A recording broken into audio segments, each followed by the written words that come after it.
Got to get back to this date parser script. But I shouldn't be doing a date parsing script. Why would I be doing that?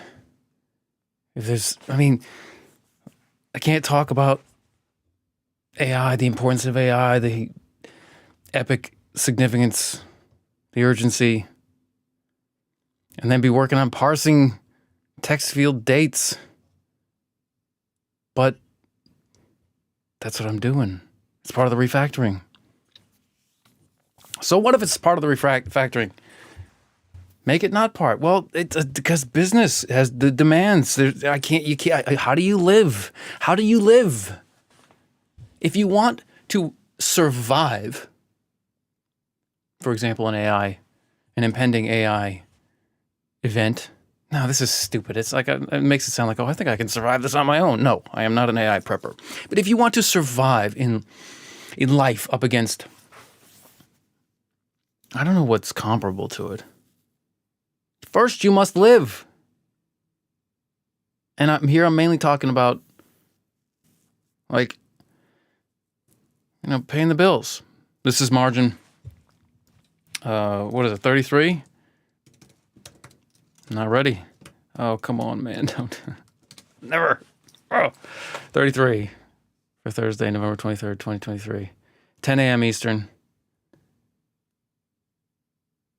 I've been talking about it being a sprint, right? Like, if it's a sprint, how can I be working on something like date? Let me explain what I mean. So when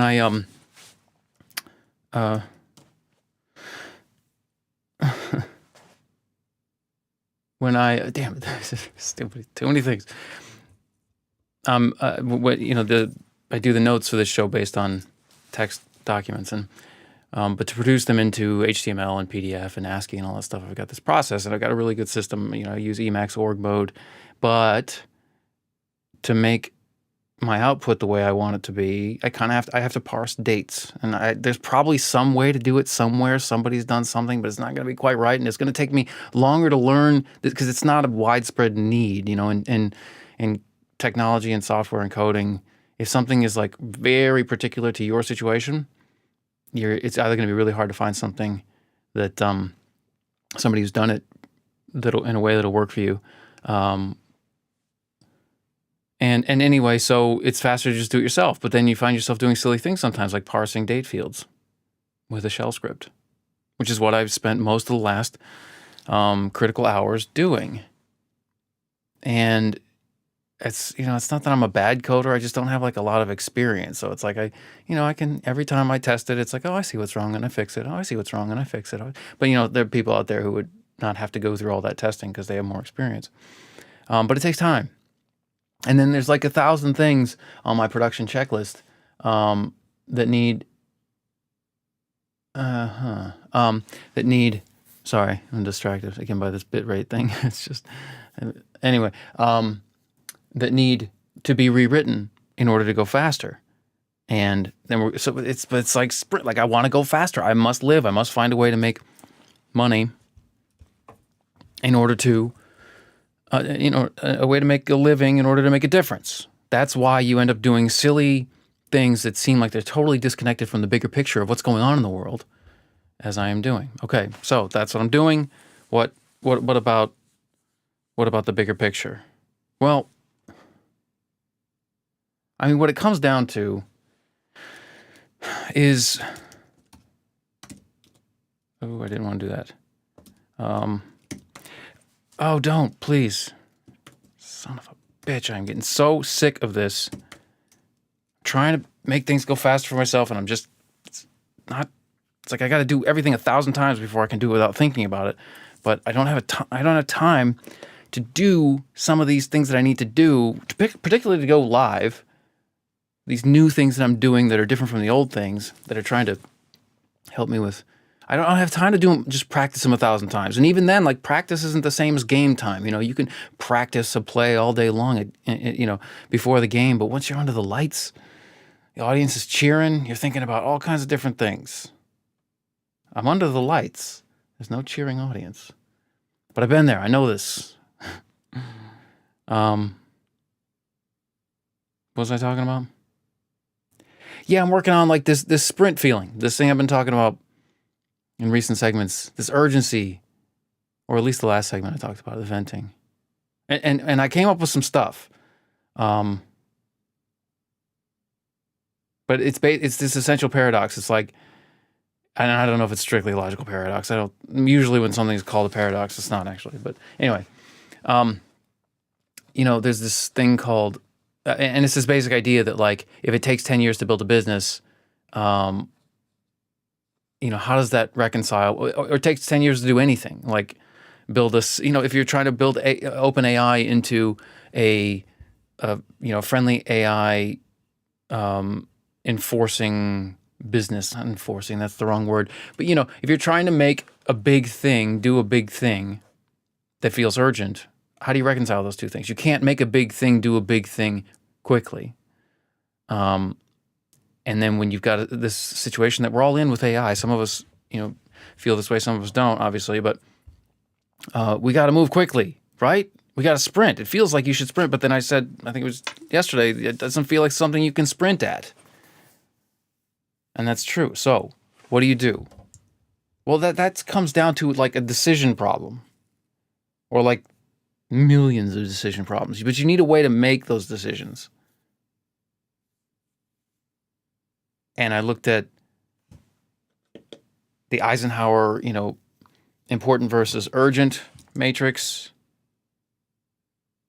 Don't be fooled by urgency. Strategize to avoid getting in situations where you're in urgent and important.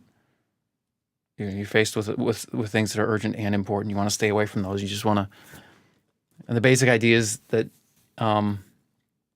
most things are either urgent or important, not both. And you should ignore things that are, or he says delegate, but most of us can't delegate to anyone. Ignore urgent, not urgent and not important. You ignore, I think, urgent but not important. You delegate, but why would you delegate unimportant things anyway? Just don't do them. So you should only be doing the important things, and you need to. That kind of simplifies it. You should only be doing the important things, and you need to work as hard as you can to stay out of being in a situation where the important things are urgent. And we have failed at that with AI. I think most people agree with that. Okay. Ruthless prioritization. Who's the exemplar of this? Just insert your favorite billionaire. I'm not going to name names. They're all ruthless prioritizers. Bob Martin says, go well, go fast. He wrote Clean Architecture. We've talked about him a few times. That's the architecture element. If you want to go fast, you got to go well. Noam Chomsky said, someone asked him once, I don't remember, I'll never find the interview, but he said, and I don't love Chomsky. I learned a lot from him, but I know he's a shit. But he's smart. That doesn't make him not a shit, but he's smart. Someone asked him, how were you so productive? How have you been so productive? He published, a whole shelf of books. And there's a lot of repetition, I think, is the thing he wouldn't say. But he said the bicycle theory, don't stop pedaling. That's what that is. Don't stop pedaling, which means just never stop working. But I don't know if I agree with that, but whatever. He's the man. I'm not. And then there's this great thing I got from the Ledger. So I do our accounting with Ledger, the Ledger command line program. And it's awesome. It's freaking brilliant, but it takes, there's a lot of learning involved. And but in the documentation, they got this great gem. It's okay. In the arena of organization, just keep in mind this maxim: do whatever keeps you doing it. That is gold, absolute gold. So we get that from Ledger, CLI. What is all this? Emotional quantity. Oh yeah, Bustamante. Okay, so there's this guy. Maybe you've heard of him. I heard about him recently. Andrew Bustamante. He's like a former CIA guy, and now he's a YouTuber and doing sort of self-help / listen to me talk because I'm so cool, and he is cool. He seems like a good smart guy. Like he's not. I don't dislike what I hear from him, and I've probably listened to a total of like 40 minutes of him in my life, but there was this great episode of his podcast, like I watched it on YouTube, and I'll put the links in the notes, but what's this podcast? It's like Everyday Espionage or Everyday Spy or something like that. And I've got in the notes, you just, go to the notes to see all this detail I put together. And it's sort of almost finished here in what you're seeing on screen if you're watching. But the essence of it is like, there's this idea that in the CIA and in their training that you have in urgent life and death situations, really in any situations, but they train for urgent life and death, that you've got you've got this problem with the number of tasks that you have to complete in an emergency. And all humans have some sort of threshold of how many they can handle, but they also have another threshold, which is the one below that that's, and maybe Bustamante added the -2, but let's say you can actually handle 5 tasks at once. You personally, okay? I feel like I can handle 1. Okay, so once you get to that point, you stop making. You might do nothing, or you might start making really bad decisions because you feel overwhelmed, and the emotion sort of kind of ruins your ability to think clearly. You don't have that the benefit of sort of cool-headed logic once you reach your task threshold. But then before that happens, you start to get uncomfortable. And Bustamante says, and I think that's from him, not the CIA, but who knows, that to avoid getting into that uncomfortable, you subtract 2. So if you can handle 5, if you think you can handle 5, let's say you think you can handle 5, that probably means you can handle maybe 6 or 7. But if you only think you can handle, somebody puts you in a pressure situation and says, hey, listen, you and your whole family will die unless you play 7 games of chess against these 7 people and you have to win 3 of them. Okay? You might think, I can't do 7 things. It's like, well, try. Okay, that's what that means. So you can handle 7. You think you can handle 5. Subtract 2 more. And this is his thing. Subtract 2 more. That's when you start executing your recovery technique. How do you recover as you start to get toward this task saturation point? And the way that you do that is taught by the CIA. Do the next fastest thing. If you've got a list of 20 things, you're saturated, do the fastest thing that you can do. And he gives this example, like there's a shootout or something, they're at the safe house and all this stuff, and blah, blah, blah. Definitely listen to it. Go in the notes. It's, I don't remember the title he put on it. It's something like the cheat code is in the title of it. It's from 2011, I think, 2021. Okay, so you got 20 things. You might think, I got to figure out which one's most important. Nope. You got to figure out which one's most, which one's easiest. Nope. You got to figure out which one takes the shortest amount of time. And the idea is that your problem is not the number of tasks. Your problem is the emotions that you're experiencing. And the way that you solve the emotional problem is to reduce the number of tasks. So if you have 5 tasks and one of them's really important, but it takes an hour, and you have others that are like sort of semi-important and they take 10 minutes, and then you got this one task that's like, it's going to take 30 seconds, but it just is not as important as the other things. You do the 30-second thing first. Why? Because that takes you from 5 to 4. You do 5. If you had 5 tasks, now you have 4. Now you're starting to feel like, hey, and also your emotions go up because you got a task done. There's nothing like ticking a box. There's nothing like, what is this? So let's talk about momentum. Okay, so anyway, that's all worth going into. And go into the notes. I've sort of unpacked it a little bit more. But I also should say, it's kind of like what I said yesterday about the uncanny valley between death by science fiction is fun and the robots are coming up the street. When the robots are coming up the street, you know what to do. You still might not survive. In fact, in that situation, as I said, you probably won't. And in the safe house, depending on how many gunmen there are outside, in Bustamante's example, doesn't matter. You might do everything perfectly, but if they've got 5 guns pointed at you, there's nothing you can do. There's nothing. Your end has become inevitable. Okay, so those two extremes, like nothing you have to do. In the former case of death by science fiction, you can just watch. You can watch Ex Machina and enjoy it. Or robots are coming up the street. You know exactly what to do. You might not make it, but at least you know what to do. The uncanny valley is where we are right now. It's pretty clear that the robots, if we don't do things right here, the robots are going to be coming up the street. But they're not coming up the street yet, so it's not like we know what to do. We're in that uncanny valley. Now, I think he's just talking about robots coming up the street. I don't think this task saturation thing works well enough to handle the uncanny valley. You decide. Glance at the notes if you're interested. Okay. So, and I would also just characterize that as the emotion of quantity. That's what Bustamante's talking about, the emotion of quantity. That's the phrase that we should put on that. Social status. We get this from Deaths of Despair by Case and Deaton. Suicide, drugs, alcohol amongst whites without bachelor's degrees is a thing that's been happening in recent decades. Okay?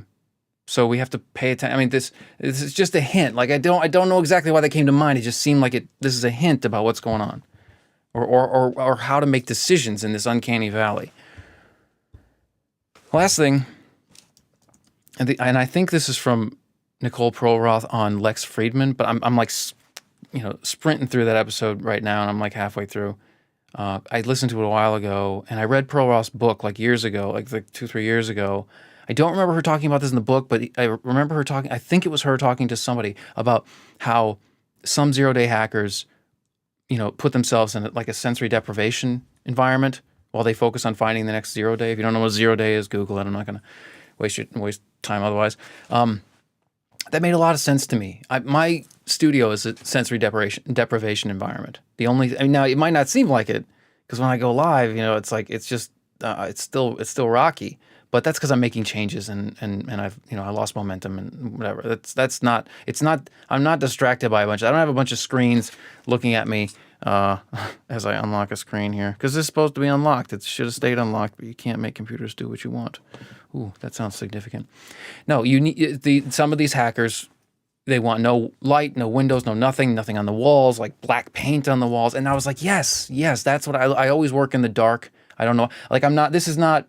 I should say, and I don't know how to extract this from this middle of totally irrelevant here, but sometimes when I look at the image it looks like I'm imitating Lex Friedman, like because he was. I don't watch him, but sorry, something weird just happened. Like the black background and anyway, like there were a couple of times when I looked at him and I was like, that looks like kind of the vibe I'm trying to give off. I did not copy Lex Friedman. I didn't even know about him when I started the podcast. I only got onto him when I discovered him using timestamps to, or I think I Googled like using timestamps or something like that, or I discovered him using timestamps, but it was well after I started because it's just simple. It's just black backdrop, nothing. That's why I do it. And it's not, I hope that's obvious that I would never imitate somebody, but it's, it's hard to avoid imitate black and white, or black and gray. Anyway, what was the other thing I wanted to say about? Oh crap! Sucks. Oh no, there was another thing I wanted to say, and this is the perfect time to say it. Live sucks. Friedman. Background. That doesn't matter. It's gone. Okay, so anyway, he interviewed Perlroth recently, and I can't remember. I've got a bad memory, if you haven't noticed. It's not bad. It's bad for this sort of stuff. It's bad when I'm on the spot. It's bad about certain things, but some stuff I'm very good at. So I've got a very unusual memory. And anyway, these hackers in their hacker caves made me think about prioritization. Made me think about how would you go fastest to solve or help solve the predicament that we're in with AI. Okay? So that's all to do with the sprinting decision problem. Like, when do we sprint? Or should we be sprinting? How would we even sprint? And oh man, I wish there was some way I could kill time until my memory fetches. As soon as I stop this, it's going to figure out what that other thing was. I'll tell you tomorrow. Okay, I'll tell you tomorrow. And what it comes down to is deadlines. It's the deadline problem again. I forget which retrace that is, but there's a retrace called the deadline problem. This idea that deadlines are real, but the real ones, not the ones that we impose on ourselves, but the real ones from nature, we never know they're here until it's too late. I mean, and we can't know for sure, because even things that look like they're coming at you. I mean, a meteor can be coming at you, and it's like you do all the calculations, but then something could happen. Another meteor could. I mean, that's a bad example. It's pretty, but you know what I'm saying. Like, lots of things look like they're inevitable and then just don't happen. Think in terms of physical events, because it's much less constructive to think in terms of non-physical events, because that happens all the time. Everybody's like, this is about to happen. For sure, this is about to happen. And then like 9 times out of 10, it doesn't. All right. But to boil it all down, I do have a way of boiling it down. Take this and run with it if you need it. Do whatever keeps you moving fast and efficiently toward what's worth doing. Ignore other people's alarm bells, but listen to your own. And take despair seriously. This is the essence of what I call following your shoulders. This is how it feels to me. I've used that phrase for years. If you don't follow your shoulders, you end up off track, misguided, and in combination with other things, maybe even in deep despair, or a little bit of despair. Even a little bit is not good. Be that self which one truly is. Kierkegaard is how you avoid despair. Follow your shoulders. It's very hard to do. It's like, some people would say inner voice. It's not a voice. It's not words. This thing I'm talking about, it feels like it's here. It feels like it's between the two joints, below my chin, above, my halfway, well above. I mean, it's right here. And it doesn't use words. It's not my gut. The gut is lower. It's here. And it's not my heart, because that just pumps blood, right? I don't know. Maybe the old view of the heart was correct. Follow your shoulders.